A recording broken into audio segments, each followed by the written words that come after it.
And the same happens in the past. When the voice takes us in the past, we might have a natural sadness.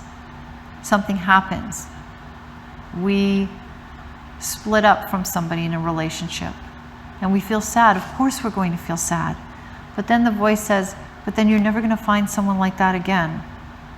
And you're probably going to be alone. You're probably never going to have children. You're probably going to be old and alone and living in some place without anybody around.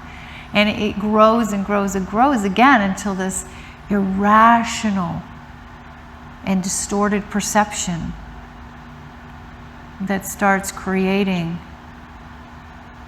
depression. And the body starts to fold down, roll down. It pushes down. It becomes a manifestation of feeling depressed and disempowered. And the longer that sadness goes on to that degree for a period of time, prolonged sadness becomes depression. And when we are hanging out in these states like depression and anxiety,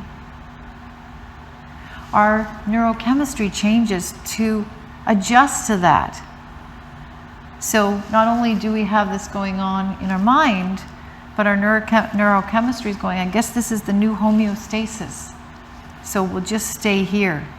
This kind of sad feeling all the time. So it becomes sometimes more difficult. You know that when you're depressed, it's hard, it's difficult to feel motivated, let alone inspired, to do anything because everything is pushed down.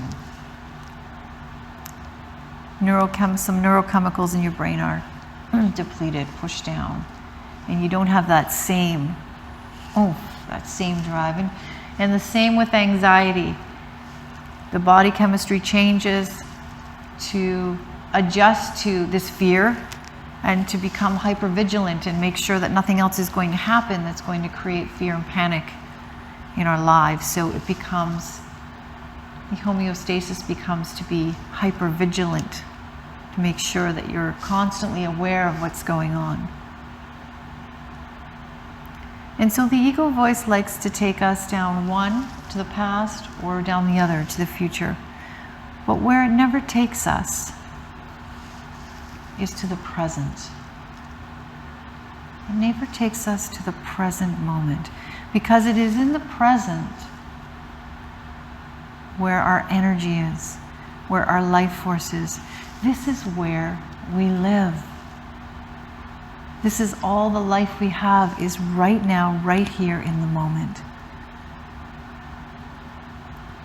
This is where, if we line up with our energy, if we come into the moment and the present as much as possible, and we line up with that energy, we will actually attune and align ourselves right into the very desires that we have in life. We will line up and manifest the things that we want.